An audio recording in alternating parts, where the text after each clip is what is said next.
सभी साथियों को सत सत प्रणाम।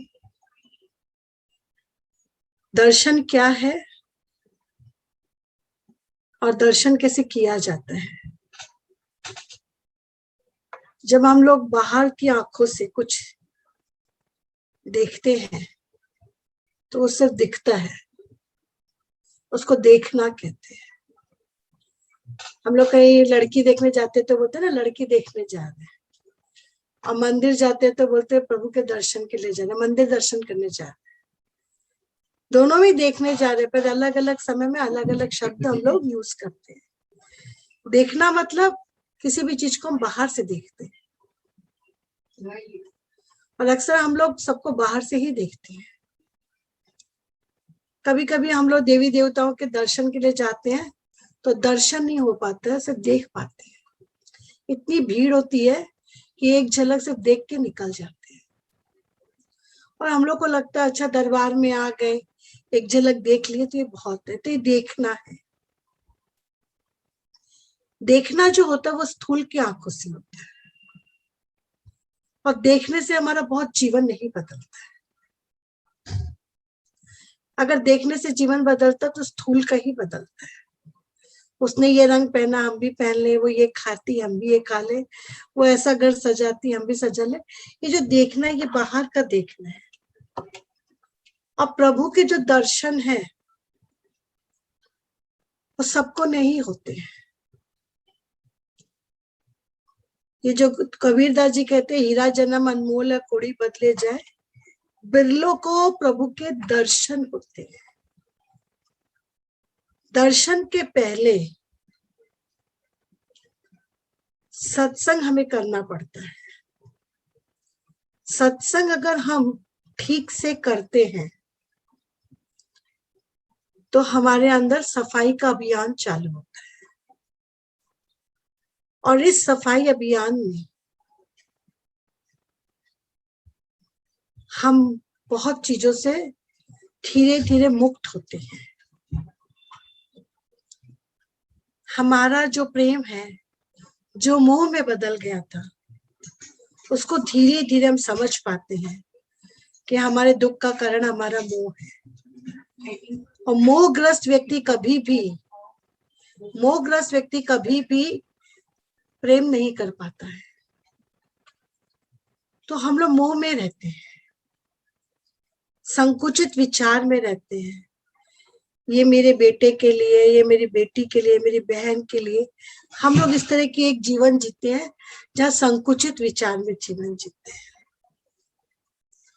मन छोटा, बुद्धि ओछी, छोटे विचार, संचय की भावना, मोह ग्रसित, अपना पराया, ऐसा एक जीवन व्यक्ति जीता रहता है। ऐसे व्यक्ति को दर्शन नहीं होते।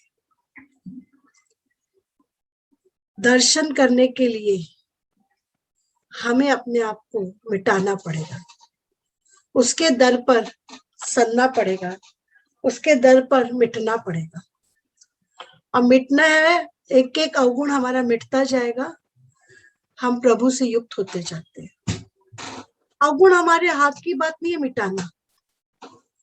ये दशानन की तरह है, रावण के मुख की तरह। एक तीर से एक गर्दन उड़ाते हैं, दूसरी तरफ वापस गर्दन आके लग जाती है।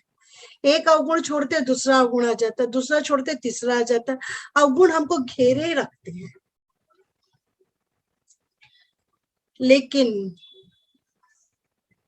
ये मेरा विश्वास और थोड़ा अनुभव भी है मेरे साथ कि सत्संग अगर ठीक से करते हैं तो हमारा आमूल परिवर्तन भीतर से होता है। इसके लिए हमें किसी व्यक्ति विशेष की प्रामाणिकता की जरूरत नहीं है कि कोई कहेगा तुम बदल गए तो ही हम बदले। आपके अपने अंदर की चित्त की शांति, आपका अपना मन आपको बताता रहेगा।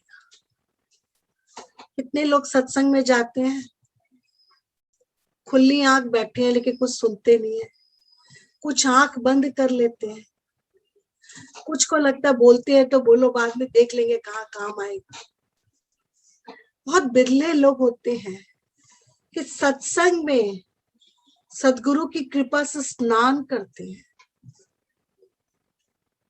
कि इस पल अगर हम इनकी कृपा से स्नान कर लेंगे तो मेरे मणमण का मैल चला जाएगा। मणमण मैल जो हमारे मन पे रहता है वो चला जाता है और हमारी चक्षु धीरे धीरे खुलते हैं। जैसे हम पर परमात्मा की कृपा होती है, हमें ये बात समझ में आती है कि इस पृथ्वी का सबसे बहुमूल्य चोला है मानव तन, जो हमें नवाजा गया है, जो हमें दिया गया है। अपने आप में एक बात आती कि अच्छा, हमें सृष्टि का सर्वश्रेष्ठ चोला मिला है। उसके बाद हमें मिले हैं सूक्ष्म शरीर, मन, बुद्धि, चित्त, अहंकार। इन सबकी सफाई होगी, मन शुद्ध होगा, बुद्धि परिष्कृत होगी, चित्त में शांति होगी। हमें इस बात का बोध हो जाएगा इस धरती पे हम कण मात्र हैं, हम आए हैं, हम जाएंगे, हम मुसाफिर हैं यहाँ के, हम यहाँ रहने नहीं आए। क्या फर्क पड़ता है, हमारे बारे में 100 बात लिख भी देंगे तो कल ये बात का कोई महत्व है क्या? सब आए हैं, सब चले जाएंगे। पर इस दौर में हमें हमारा उदात्तीकरण करना है, हमें अपने आप को देखना है। जिसका खुद से परिचय होगा वही परमात्मा के दर्शन का अभिलाषी होगा। और हमें हमारा ही परिचय नहीं है। हमें नाम माँ बाप ने दे दिया, जात उनसे मिल गई, भाषा उनसे मिल गई है। जब हम नवजात शिशु थे तो ना हमारे पास कोई भाषा थी, ना हमारे पास नाम था, ना हमारे पास जात थी, ना कुछ था। तब हम परमात्मा के दर्शन कर रहे थे। लेकिन जैसे जैसे जीव भाव में आते गए, हम दर्शन भूलकर देखना सीख गए। और ये दर्शन जो है, ये बिना गुरु की कृपा से होता नहीं है। जैसे जैसे हमारी सफाई होगी, हमारे चर्म चक्षु बंद होते जाते हैं और ज्ञान चक्षु खुलते जाते हैं। हमारा अपना ही मन अपने अंदर अपने धरोहर को खोजता है कि हम कुछ ऐसा धन लेकर आए भगवान के घर से, जो हर सब बोलते हैं ना, आपातकालीन सेवा में हमारे पास हमारा धन है, अपना गड़ा धन ही काम आएगा। तो हमारे अंदर भी हमारे परमात्मा ने बहुत सारे सूक्ष्म गुण हम लोगों को देकर भेजे हैं। और सत्संग करते करते ही हमें हमारे सूक्ष्माति सूक्ष्म गुणों का पता चलता है, उन्हें काम में लेना आने लगता है। और जैसे जैसे हम परमात्मा के अनुरूप बनते जाते हैं, फिर हमारा मन भी उसको खोजने लगता है कि जिसकी रचना इतनी सुंदर, वो कितना सुंदर होगा। अपना ही मन से बोलता है कि हम भी रचनहार से मिले, जो हमें रोज बदल रहा है, जो हमें रोज सजा रहा है, जो हमें रोज संवार रहा है। और इस प्यार में भक्त और भगवान एक दूसरे के पूरक होते हैं। जितना भगवान प्यार करता है, जितना भक्त प्यार करता है, उतना ही भगवान भी प्यार करते हैं। भगवान भी हमारा बेसब्री से इंतजार करते हैं। बताया ना सदगुरु ने कि बाबा जी माँ जगले की पुण्य तिथि पर एक ही दिन अपने मौन का व्रत तोड़ते थे। जगले की माँ उनकी शिष्या थी, जिनकी उन्होंने एक छोटी सी समाधि बनाई थी। साल भर जो बाबा मौन रहते थे, वो उस समाधि के पास आकर एक दिन अपना व्रत तोड़ के सबको अपने भाव की बरसात से सबके मन को शीतल करते थे। ऐसे बाबा भी अपने भक्त के लिए जो 3 कोस की दूरी पे उसका इंतजार करते हैं। वो ये नहीं बोलते छोड़ दे, इतनी देर हो गई है, इतने दरबार में इतने लोग खड़े, इतने महाराज खड़े, इतने पंडित खड़े, इतने साधु संत खड़े, इतने दर्शनाभिलाषी भक्त खड़े हैं, अब लेट है तो क्या करे, चलो छोड़ो। नहीं, वो 3 कोस की दूरी से जो भक्त पैदल चल चल के आ रहा था उसको 1.5 घंटा लगेगी आने में, और बाबा आंख बंद करके अपने भक्त की प्रतीक्षा करे कि मेरा भक्त आएगा और उसके हाथ से बनाए हुए प्रसाद को खाकर बाकी सारे प्रसाद को कहते वितरित कर, क्योंकि भगवान भावना का भूखा है। क्वालिटी ऑफ फूड पे भगवान नहीं जाते हैं, भगवान जाते हैं हमारी भावना पे कि हम कौन सी भावना से क्या बनाकर खिलाते हैं। और बाबा उस दिन वो प्रसाद ग्रहण करते हैं और उसे कहते हैं बड़ी देर कर दिया मैंने, मतलब मैं भी तुम्हारा बेसब्री से इंतजार कर रहा था। तो भक्त ही भगवान के लिए आकुल और व्याकुल नहीं होता, भगवान भी अपने भक्त का बेसब्री से इंतजार करते हैं। ये बात हमें समझनी बहुत जरूरी है। हम जब तक इस बात को नहीं समझेंगे ना, तब तक हम इस परस्पर रिश्ते को नहीं समझेंगे। हमको क्या लगता है भगवान के तो बहुत है, हाँ भगवान के तो बहुत है, मेरा तो एक भगवान है। नहीं, जो जितने तहे दिल से चाहता है भगवान उसी का होता है। भगवान ने हमें कितने अच्छे से समझाया कि जन्म इतना प्रीशियस है, अनमोल है, इसको हमें कितना बहुमूल्य बनाना है।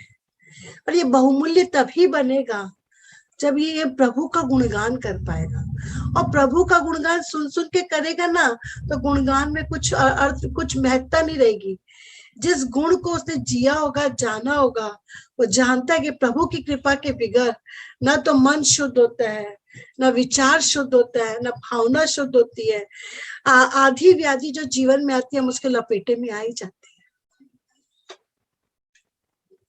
अगर परमात्मा का प्यार हमको मिलेगा तो हमारा जीवन बदलता है, तभी हम उसकी खोज करते हैं।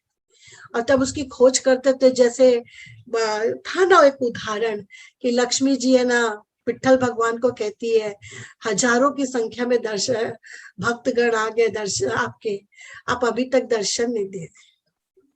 तो भगवान क्या बोलते हैं, मैं तुकाराम का वेट कर। ऐसी क्या बात है कि भगवान तुकाराम का वेट करते हैं, और दर्शनाभिलाषी जो इतने हजारों हजारों की संख्या में लोग बैठे हैं, भगवान उनको नहीं देख रहे। लेकिन जो भी आया है वो भगवान से कुछ मांगने आया है, भगवान को अपना हाल सुनाने आया है। कोई भी भगवान से नहीं पूछ रहा भगवान आप कैसे, अपनी अपनी विसार के भगवान से नहीं मिल रहा है। जब हम कहीं जाएंगे तो अपनी विसार के सामने वाले से मिलेंगे, तभी तो उसका स्वागत होगा। तो तुकाराम, भगवान तुकाराम का वेट करते हैं, और तुकाराम बीमार है, तुकाराम आ नहीं पा रहा। तुकाराम बिस्तर में बोलता भगवान आज तो मैं रुग्ण सैया पे हूँ, आप ही आ जाइए। और भगवान विठ्ठल उसको दर्शन करने देने के लिए चले जाते हैं। ऐसा दर्शन के बाद भक्त का जीवन क्या होता है, अकुलाने लगता है, दर्शन से अकुलाए। भगवान को देखकर, उनकी विराटता को देखकर, उनके प्रेम को देखकर भक्त को लगता है कि इस नाचिश पे भगवान की कितनी बड़ी कृपा है कि भगवान हमसे मिलने आए। हम क्या, हम तो कुछ भी नहीं है। कि क्यों मिलने आते, क्योंकि भगवान को पता है कि भक्त वियोग की अवस्था में आज, क्योंकि भक्त और भगवान बहुत बार योग किए हैं अपनी भावना से, और आज वो बिस्तर पे तो वियोग में है, तो और वेदना होगी, और वेदना से और कहीं बीमार ना हो जाए, तो भगवान ने दर्शन देने आ जाते हैं। वियोग में हम लोग क्या होते हैं, वियोग की स्थिति बहुत गहरी होती है। वियोग में आदमी प्राण भी छोड़ देता है। किसी रिश्ते को जब हम खो देते हैं, मतलब जुड़े थे और खो दिए, योग से वियोग में चले गए, तो कभी कभी आंतरिक अवस्था इतनी टूट जाती है, बिखर जाती है कि जीव अपने प्राण को भी छोड़ देता है। जैसे राजा दशरथ ने जैसे ही राम का वनवास सुने थे, थोड़े ही दिन में उन्होंने प्राण छोड़ दिए, वो जी नहीं पाए थे, वियोग था। और विरह में क्या होता है कि अभी हमारा काल्पनिक प्रेम है, जैसे रुक्मणी का भगवान कृष्ण के साथ दर्शन नहीं हुए थे, काल्पनिक प्रेम था। रह रह के कृष्ण की याद सताती थी। अभी कृष्ण से मिली नहीं थी, कृष्ण की बातें सुनी थी, कृष्ण के कारनामे सुने थे, कृष्ण के खेल सुने थे, लेकिन कृष्ण से मिली नहीं थी। तो उसका कल्पना में भगवान था और कल्पना में वो रह रहकर याद करती, तो विरह की अवस्था में थी। तो भक्त अपने भगवान के दर्शन के बिगड़, अगर काल्पनिक अवस्था में तो विरह, और अगर वियोग हो गया तो वियोग की अवस्था में रहते हैं। सबसे बड़ा मार्ग ही प्रेम का मार्ग है। जब तक दर्शन को समझ ही नहीं पाए, प्रेम बहुत गहरा है, प्रेम के मार्ग में वियोग और विरह होता है ना। बोलते ना जलन, जिया में जलन विरह और वियोग की जलती है, और प्रेम जब तक नहीं हो, प्रेम जब तक हमको नहीं मिलता, परमात्मा का प्यार नहीं मिलता है, तब तक हमको मन को शांति नहीं मिलती है।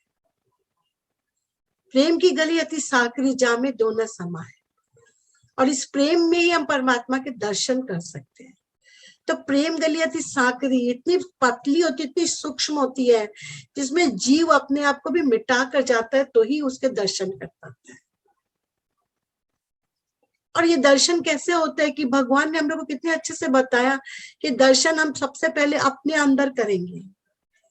जब हम अपने घट के अंदर जाएंगे और अपने ही घट में देखेंगे बहुत शांति है, उस शांति में जब हम ठहरेंगे तो देखेंगे कभी कभी हम इतने जड़वत हो जाएंगे कि हम बाहर निकल ही नहीं सकते, ना हम हिल सकते हैं, ना हम डुल सकते हैं, ना हम बोल सकते हैं। हमको पता है, एक बोध है कि हम हैं, लेकिन हम कुछ कर नहीं सकते। लेकिन अंतर में हम परमात्मा के करीब है, उससे प्रेम पास में बंधे हैं। जब हम उसके बंधन में बंधे होते हैं तो हमारे स्थूल की गति रुक जाती है, और सूक्ष्म में हम वो रस पान करते आनंद पाते हैं। तो अपने अंदर का आनंद हमें कब मिलेगा? जब सत्संग करते करते हम अंदर से साफ होते जाएंगे। जैसे जैसे हमारा अंतःकरण साफ होता जाएगा, वैसे वैसे हम अंदर बहुत शीघ्रता से, बहुत सहजता से पहुंच जाएंगे। जैसे जैसे हमारे ज्ञान आ जाएगा कि देह तो हमको आज और कल, कभी भी देह तो किसी का भी छोड़ना ही है, देह तो क्षण भंगुर है, देह तो नश्वर है, धरती पे हमारा कोई वजूद नहीं, हम आए हम जाएंगे। हमें निरंतर ये बात को याद रखना है। ये बात एक दिन और एक क्षण और एक पल की नहीं, हमेशा हर मर पर अपने मन में बात रखने की, ये हमको सब छोड़ कर जाना है। अपने मन को रोज ये बात समझानी है कि रोज हमको सब छोड़ के जाना है। अपने मन के निरर्थक बातों को ये बात समझानी है कि इसमें उलझना नहीं है, इसमें और कोई प्रारब्ध संस्कार नहीं बनाने हैं, ये मन के खेल है, इसको पकड़ना नहीं है। हमें पकड़ना है तो परमात्मा के दर्शन को पकड़ना है, कि ऐसा दर्शन हो जाए कि मन उसके चरणों में चढ़ जाए, उसी को जिए, उसी को जाने और उसी में समाए। जब हम लोगों के जीवन में इस तरह का भाव आएगा कि प्रभु को जानना है, प्रभु को समझना है और प्रभु के साथ ही रहना है, तो दर्शन जो है ना, हमें अपने अपने आप में हम देखेंगे कि उसको देखते देखते हम गलते गए। और ये जो दर्शन है, ये सूक्ष्म का दर्शन है, ये आत्मा से परमात्मा का दर्शन है। ऐसा दर्शन होता है जहां मन की आंखों से देखते हैं हम प्रियतम को और उसी के हो जाते हैं। तो मन की आंखें खोल, तुझे पिया मिलन होगा। तो ये मन की आंखें कब खुलेगी? जब सत्संग की बरसात होगी। इस सत्संग की बरसात में जब हम फिर से हरे भरे होते हैं तो हमें बार बार अवसर मिलता है कि हम मन की आंखें खोलते हैं और अपने पिया से मिलन होते हैं।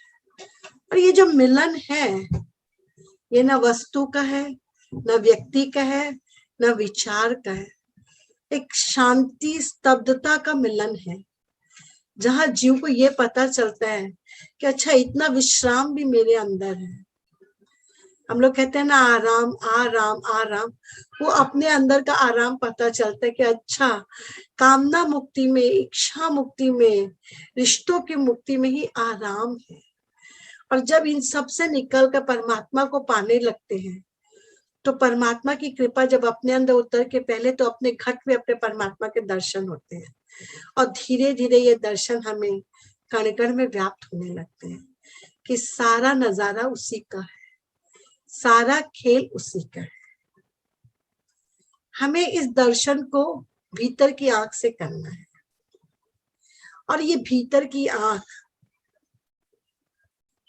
जब तक हमारा भय नहीं गिरेगा तब तक ये आंख खुलती नहीं है।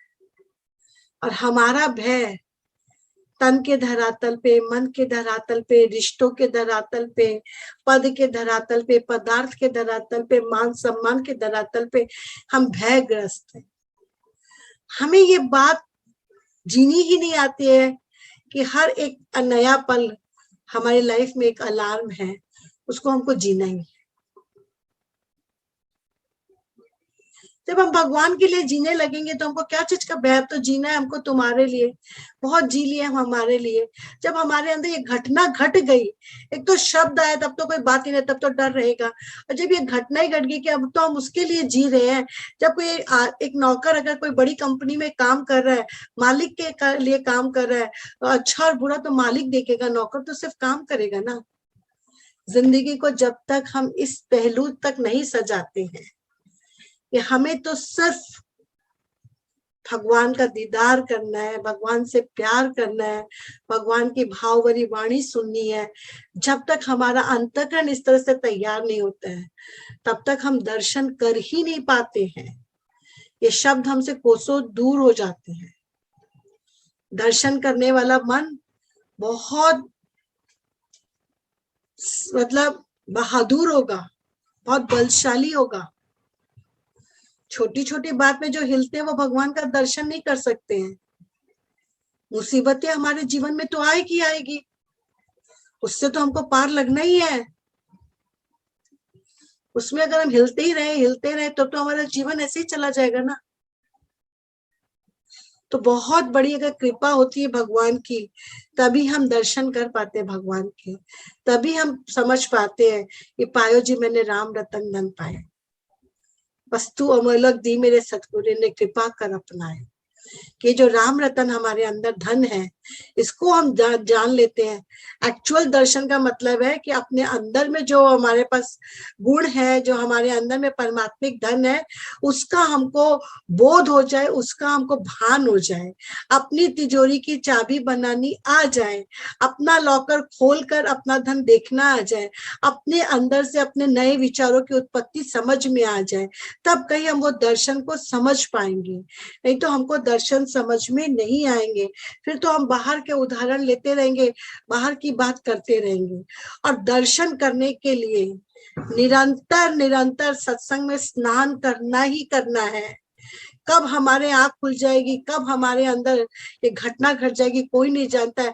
कब हमारे बोलने का तरीका बदल जाएगा, कब हमारे भजन के पैटर्न बदल जाएंगे, कब हमारी सोच की प्रणाली बदल जाएगी, और इस बदलते हुए भाव के अंदर हम बलदेव को कब पा लेंगे हमको पता नहीं चलेगा। और ऐसे लगेगा प्रभु के अलावा कोई नहीं है हमारा, प्रभु ही सब कुछ है हमारा।